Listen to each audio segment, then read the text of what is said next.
Pat 3 yil oldin qurilgan ekan.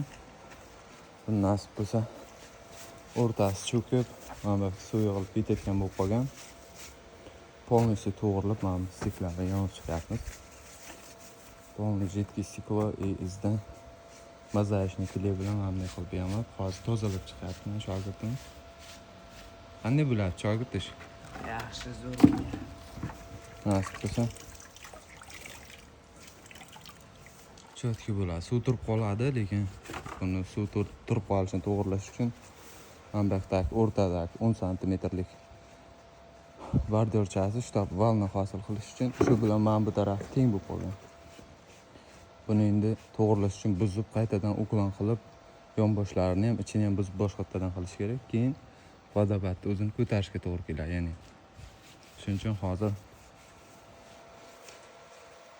prosta yamab chiqyapmiz suv yoriqlardan ketmasligi uchun. O'zi qurilgani yo'q. O'zi suv ketmayapti chiqarib.